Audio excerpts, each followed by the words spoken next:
In the heart of northern Italy, in a small village called Renazzo, a boy named Ferruccio Lamborghini was born on April 28, 1916. The world around him was at war. Italy's fields were scarred by conflict, its people struggling to survive. Yet in the midst of it all, his family, humble grape farmers, carried on with quiet resilience. His father, Antonio, ran a small vineyard and dreamed his son would someday take over. But young Ferruccio wasn't fascinated by the soil. He was drawn to machines, loud, oily, unpredictable machines. When his father brought home an old tractor one day, Ferruccio couldn't resist. He spent hours taking it apart, piece by piece, just to see how it worked. What began as curiosity soon became obsession. Antonio didn't like it. Farming was their way of life. But Ferruccio's mind was set. He wanted to build things that moved. Eventually, after much persuasion, Antonio allowed him to study mechanics in Bologna. There, Ferruccio learned the craft of metalwork and design, spending long hours shaping steel and understanding engines. He wasn't just learning a trade, he was discovering purpose. When he returned home, he opened a small workshop with a friend, fixing tractors and engines for nearby farmers. It was simple work, but he was happy. Then came the Second World War.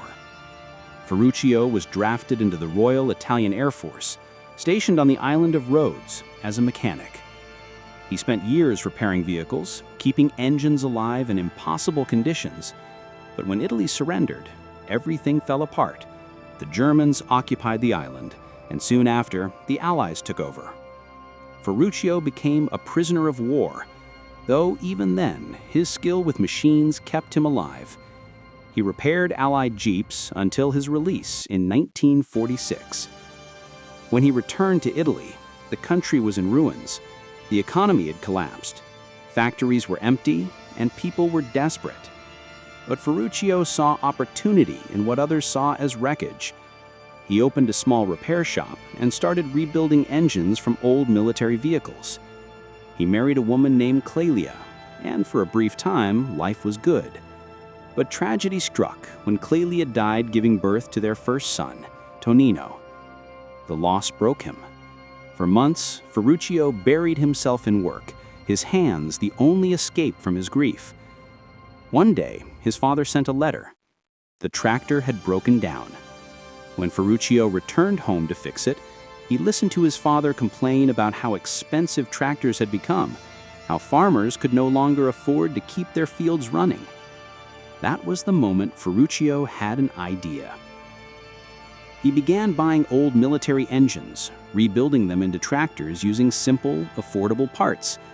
He even designed a special fuel atomizer that allowed the engine to start on gasoline and switch to diesel, saving fuel and money. The result was brilliant. Powerful, efficient, and cheap. His father tried it, and the tractor ran smoother than anything they had ever seen. Soon, neighbors came to buy one. Within months, Ferruccio's small idea grew into a company, Lamborghini Trattori. By the 1950s, Lamborghini tractors were everywhere. His business exploded. He expanded factories, hired workers, and built a fortune. But success didn't slow him down. He started another company making heating and air conditioning systems. By the late 50s, Ferruccio Lamborghini had become one of the richest men in Italy. And like every rich man in post-war Italy, he loved fast cars. His garage was full. Jaguars, Maseratis, Ferraris. But one Ferrari, his 250 GT, gave him constant problems. The clutch kept breaking. One day, frustrated, he opened it up and discovered the part was the same one he used in his tractors.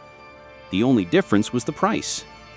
So, Ferruccio drove straight to Modena to meet Enzo Ferrari himself.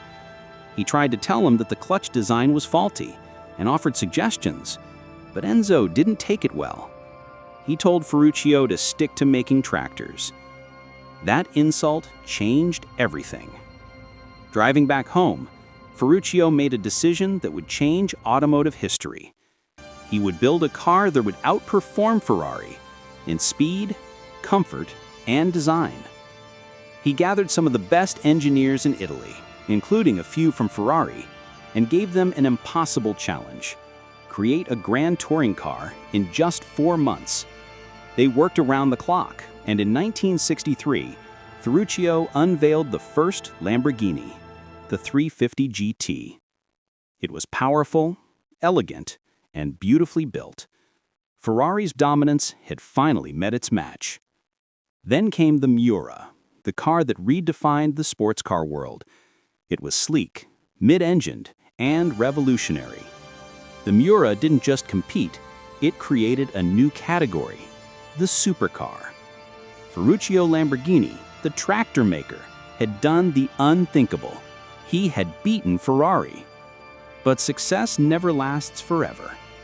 In the early 1970s, a massive tractor order from Bolivia was canceled after a coup, leaving Lamborghini Trattori with huge losses. The oil crisis followed, and demand for luxury cars collapsed. Ferruccio sold his shares in both his companies and retired to the countryside. There, among the vineyards, he found peace again, growing grapes, making wine, and living quietly. He passed away in 1993 at 76. But his name lived on not as a farmer, not as a mechanic, but as a symbol of defiance and ambition. Today, Lamborghini cars roar through the streets of cities around the world. The Aventador, the Huracan, the Urus, machines that capture the same spirit their founder carried from a dusty farm to the global stage. All of it began with a man who refused to be told what he couldn't do. Ferruccio Lamborghini, the farmer who built legends.